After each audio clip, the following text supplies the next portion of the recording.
Hello there, welcome to an extra special show. This is a request show. This is someone requested me, a friend of mine called David. Hello David. It's for V, the miniseries and the TV show. I'm only doing this under duress because I think if I don't do it he's going to hunt me down like a dog. I mean really, that's what it is. I mean I'm getting requests repeated like, when are you doing V? When are you doing V? When are you doing V the series? When are you doing? I'm feeling stalked basically. Stalking is the appropriate word for what's going on. So I'm going to do it just to shut him up. But I'm not going to watch them again because sod them. But I remember them pretty well, so it'll be fine. Right, V was a TV show that started in the early 80s and ended in the mid 80s. It started off as a mini-series, then it was followed by another mini-series called V the Final Battle, and then it went on to V the Series, which was not a success, to put it mildly. Right. But we'll start off with the success. The first mini-series, V, was 2 parts, an hour and a half each, and the idea was you would get these aliens arrived from another planet, obviously, saying they're coming in peace. They look like us. They come in these flying saucer things, and they're offering to give us technology like cures for cancer and all these great things. They just want to be a friend. They want to join us and bring us up to be like part of intergalactic brotherhood type of thing. It's like, it's all nice and good for them. Everything's going wonderful. And everybody kind of seems to fall for it. Everyone's like saying, oh, this could be really great, this is unusual, we're onto something here. And it was in the first like half of the first episodes about how great it all is, and how there's all these like, scenes of people looking up at the sky and seeing these great spaceships, and everyone's awed by it. And as it goes on, people like the Secretary General of the UN go and visit them, and all the media go and visit them, and everyone is basically, it's good to be in with these people, with these aliens. It's good to be friends with them, and no one's the wiser that they're the baddies. So it's the whole idea. It's a bit of a metaphor for like an invasion, but done by diplomacy. Really, like, we're your friends. We're going to help you. Don't worry, nothing untoward here, there's nothing to be paranoid about. That's what the idea was about. It's about how could the Nazis take over Germany, that kind of thing. And it's by showing up and showing them how peaceful they can be. Actually, the Nazis took over Germany from different ways. It's the metaphor and the reality that don't mix very well. That's what the creator Kenneth Johnson wanted, really, was that, how could the Nazis have been built up, really, but he used the metaphor of aliens rather than just something with Nazis. But his metaphor doesn't really tie in with reality. The reality of the Nazis is much more complicated and lasts over 20 years, and it's full of stuff about German democracy and debt and all the rest of it, so it doesn't really work. Just in case you're wondering, I'm going to go into that, I'm not, because it doesn't work. That was the idea he had. So what happens is people are then stigmatised, the scientists are stigmatised, while the people in the media are seduced. So the media are all given great perks and great like tours of the ships, some other ships, and they all look great. Scientists, on the other hand, are now stigmatised as being enemies of the, not just of the visitors, but also what they're called, but also of the people. Like, there's something untoward with these guys. These scientists are up to something. They're creating conspiracies about the visitors, when in fact that's not the case. What the case is that the visitors have stuff to hide, and they know the scientists will be the people who figure it out quickest, so they just try and stigmatise them, like anyone does to their political enemies. I mean, that's what the V's better at, is like how people take out their enemies politically rather than through force.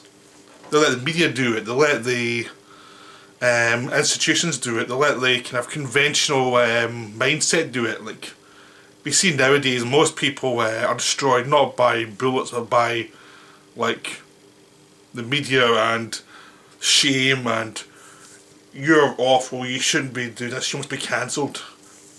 That's what the V thing was doing, like all those years ago in the 80s, using aliens. So that was the idea. Basically, they're going to cancel all of these scientists, and people are just going to go along with it because everyone wants to be seen as good as visitors, and the visitors are going to bring chemicals to the build chemical plants that are going to give people some stuff that will help them. What's actually going on is visitors are building chemicals, but what they're doing is they're actually out to harvest the people here and get our water, because the planet is dry, there's no water there anymore, or not much water left. They've got this technology, but they don't actually have anything else. And they're actually giant lizards, they're not like people. They look like people, but these are just masks, like Mission Impossible type of masks. And they talk English, and they talk every other country with a weird raspy voice. And they're all doing We Are Friends, but they're actually, towns are starting to disappear and no one's actually realised because the media's actually in their pockets. And the whole first 2 episodes are really about the ratcheting up of the tension between what's actually going on and what's the media selling you is going on. And you see people who were scientists become resistance fighters because they realise that the visitors are actually out to get us, and the visitors are actually the villains, and they're out to destroy mankind. They're doing it politically rather than just a big invasion force. And by the time anyone realises what's going on, everyone will be weak and useless. So you get some action scene, but mainly it's a build-up of tension from watching characters align themselves with the visitors, not realising what's going on. And you see a lot of people realising they're scummy, but they're still aligned with them because that's the political thing to do. And it's the first 2 episodes, the first two-parter is, even though it's got its flaws, it's quite hammy in some of the acting. It's still a nice little metaphor for how people can turn on others, how people can be cruel, how minorities can be brought down by society who wants to look away and wants to stay in with the power base. All that stuff's good. You get some other action scenes. The downside of it is the cheesy acting. I mean, the worst offender is actually the lead actor, Mark Singer, as Mike Donovan, the hero cameraman who sneaks on board once he realises someone's wrong, and he's the first person to find out that the visitors are actually aliens, and they're not aliens, but they're lizards under the mask, and they eat gerbils and stuff. So he's the weak link because he's like the stereotypical 80s action man character. Where you need a more human character, he's just all macho. He's kind of like David Hasselhoff in Knight Rider. You know, that kind of American actor who doesn't have much going on in his brain. He's kind of like he's a yokel. He's just this idiot. He's not a slack-jawed yokel you see in the Simpsons parodied. This character has the same IQ level as that. He's just terrible. As an actor, he's never been any good. I've never seen him be good in anything. And he's terrible in this, and it's the thing that always brings it down, is his performance. There's other actors around him who are not so good either. Then there's other ones who are good. Like, there's Faye Grant as Juliet Parrish. She's the other lead, and she's much better because she's a more normal looking person. She's like a scientist who's not into guns, not into anything, they're just trying to do the right thing, and that's a much more human character. And a lot of the other characters around there are like workers who are, you know, just working class people or criminals who realise there's something up, you know, and just a variety of people who just realise there's something wrong. So there's a working class revolt against something that's wrong with the power structure, basically. That's what's going on, and that's what's good about the first series of V, the first 2 parters. It was never going to be as good as that again. At the end of that episode, they decided to do a sequel. After the first 2 parts, we're going to do a sequel. Kenneth Johnson, who created V, left at that point because of creative differences. And Then we got V, the final battle. For some reason, they wanted to end this almost instantly, even though this was a massive hit. It was like, because it's a miniseries, they wanted to do another miniseries which would end everything. So they ended up forcing like a lot of story into 3 episodes. And they jacked up a lot of the action so that it was never that good. I mean, it was still enjoyable. I mean, they still had all the same actors from the first one, generally. And everybody did the thing, but it wasn't as cohesive. It was taking like a lot of liberties. It was taking a lot of shortcuts. People were getting caught, then tortured, then freed, then they were doubting themselves. There was just lots of melodrama. The melodrama was pitched up. The campiness was pitched up a bit more. Like before, the visitors were villains, but they were kind of, maybe a bit slightly over the top at times, but they were like a level of believability. And this one, it was becoming a bit more bitchy. Diana, the leader of the visitors, was a bit bitchy now. She had a person she had to fight for her space. There was just lots of reveals, lots of problems, and a lot of stuff where people were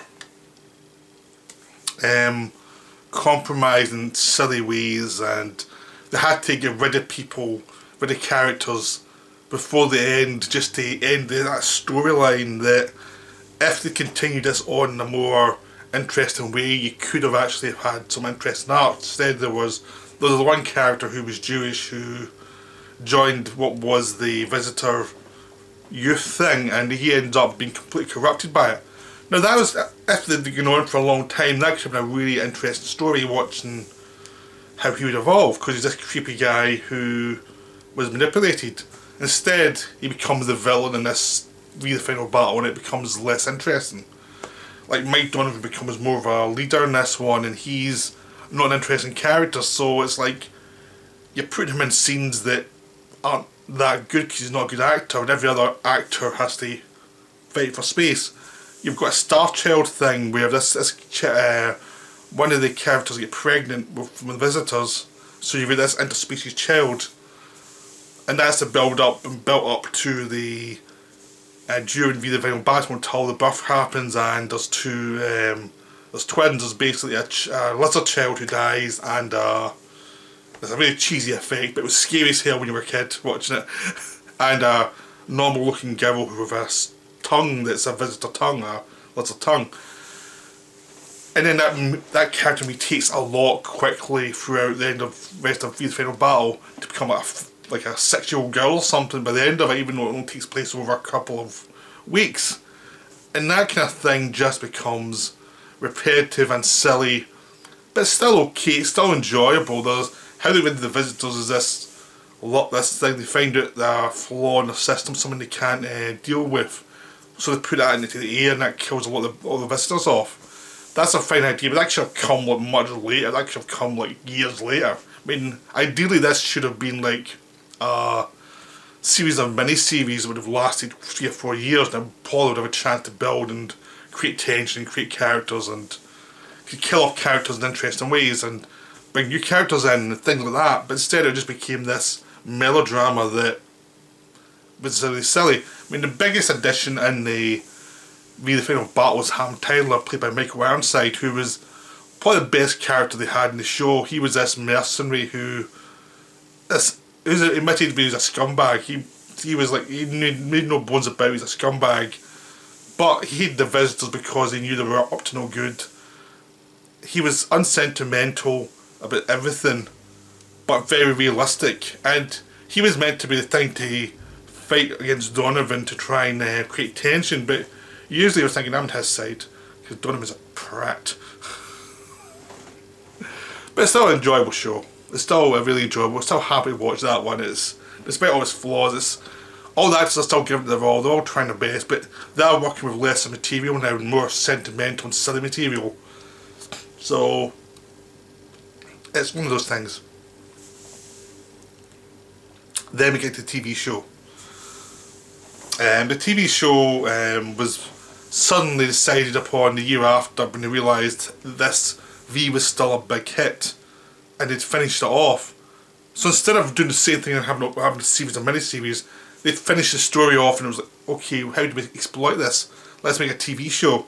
So they create this thing where the thing that killed the visitors it's only effective in cold areas. In the warm areas, it's lost its effectiveness, and they can't put any more up in the air because it'll pollute human breathing as well at that point. So the humans in the warm areas have to fight the visitors. So it's a war zone, really. So it's a war thing.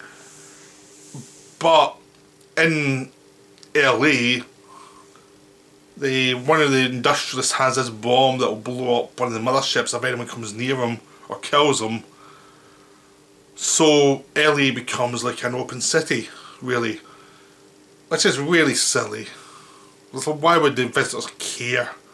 Really, when you just kill them and take a chance, it just feels like it's stalling basically. They're trying to this thing so they don't have to do a war show every week. Instead they can do an espionage thing and have people always caught, have the visitors and the humans interact, have a lot of tension between everyone, and then when they need a war episode, they go outside the city and help communities fight the visitors. And the communities are always like these small towns that felt like they were from the Fall Guy or the A-Team or something. It wasn't really a interesting setup.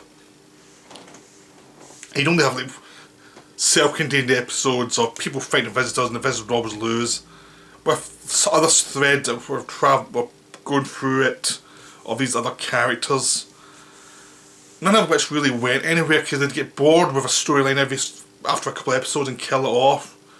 At this point, they used to have characters who were like fifth columnists in the first miniseries, and they were gone as well. By this point, they were all dead, and they killed off a lot of characters in the first few episodes that were all the most interesting characters. The one that was more conflicts. So you're stuck with characters who were a bit more boring, apart from Ham Tyler and Juliet Parrish. Some of the other ones were pretty dull. And Donovan's the lead, and he just was tedious as a character. And he'd always these weird looks and weird poses as you're going to fight. It was really strange. It was really odd. It was like you're dealing with someone who looked mad. And the show just went dragged on, and it had all these like bitchy fights between the visitors because you had Diana and Lydia, who was now the new second in command. They were vying for power. And it was just they were trying to do the dynasty thing of these two bitches fighting each other all the time. But they did a lot of really stupid things, you know, and because of budget they couldn't have the visitors look like lizards because budget really. But even in their own motherships, where they would obviously not be wearing any coverings of human coverings, they weren't human coverings all the time because budget. It was just a mess. The whole thing was a mess. You had all these scenes in the mothership that made no sense. These characters coming in and out, all looking human, all doing these weird soap opera theatrics that we just went nowhere, and they always seemed to be forgotten after a couple of weeks. And they were always trying to do the got you at the end. Like, tune in next week to find out what happened next. I mean, you tune in next week, it's nothing that interesting. You had Donovan with his son who'd been converted, which is this mind-washing thing that the visitors did, and obviously it made them change the actors. I think Donovan had 3 different sons, 3 actors playing the son. I think there was a lot. There was just lots of tediousness, and then halfway through the ratings had fallen because people get bored because they realised there wasn't much there. Because I'll try to go back to the idea of the paranoia of these aliens of the miniseries, but they'd blown the setup, so there was nothing you could really do anymore. You were just doing these weird melodramas. You had all these characters, all the characters that came in at this point were all like much more soap opera actors who were all good looking, but they didn't have much between the ears. And a lot of the characters who actually been brought in from the miniseries were given very little to do. So you end up having a lot of tediousness and dullness, and a lot of actors had the look as if they were phoning it in. You know, it just looked like they were having problems. I mean, the only like good addition was the Star Child woman who played Elizabeth, as she matured into a young adult, even though she was emotionally only 3 or 4 years old or something at that point. She was good, but that was it. The writing for her was terrible, but she did her best. It was one of those things actors trying to do something with almost nothing. And this whole show just dwindled down. They panicked halfway through the season, killed off half the cast, tried to strip it down to make it more like the A-Team, blew up the idea of the visitors' open city and made it like a episode to episode fighting the visitors, which they didn't have a budget for. So you had a lot of like self-contained episodes that didn't go anywhere. It was just basically repeating the same formula again and again. And obviously it was cancelled pretty quickly after that because they get rid of all the good actors were gone, all the good characters were gone. Michael Ironside left like halfway through the season because he just hated doing it at that point because I think he said that no one cared. He had a lot of dumb stories, and at the end of it, they rushed an ending where the leader of the visitors declared peace, even though the whole motivation for them invading Earth in the first place was to get the water from the human beings because they were starving and they were needing water. It was really weird. So what were they going to do after that? How were they going to survive? It just seemed strange. It was a strange ending. And lots of weird paranoia stuff as well going on. And suddenly he was obsessed by the Star Child who had all these supernatural powers because she was a mix of visitor and human, and that was daft. So by the end of it you were like, I don't care anymore. Like, what the hell was going on? Like, when I was a kid, when I was nice and dumb, I was much more involved in the show. I read books and things. I was really into all the twists made me go, oh. I watched it 10 years ago when it came out on DVD, and I watched it, I was like, God, this is boring. This is so boring. This is really dull a lot of the time. But the original was still good. Even the final battle was still good fun. A couple of the first few episodes of the TV show was fine. And then it just meandered slow to death. All because they made really bad choices. Like, constantly, they had a good idea and they made every bad choice on the way. They would sideline anybody with talent and give all the screen time to people who should not be there, who are useless, plank-like Mark Singer. You know, he was terrible on the show. He was awful. He brought it down to his level, and the whole show went down to his level, which was a level of just awfulness. So that was a sad thing for V. They did a reboot years later, which was pretty dull. I tried to watch it. I really tried, but it was boring. So that's V. David, I hope you're happy now. I've talked about V. It's done. It's still a fun show, but it's not very good. I would much happier rewatch Battlestar Galactica, the old one, than V, because at least it's got momentum as it went along. It's got much higher highs as a TV show went along, because it changed itself. Even for its cheesy format to keep trying things, well, we just went, ooh. So I hope you enjoyed this. I'll be back next week with some more videos, but this is just a little one-off because, as I said, I was being stalked by a crazy person who wouldn't let me not make a video about V. You know, I'm not saying I fear for my life, but it was almost that level. Bye.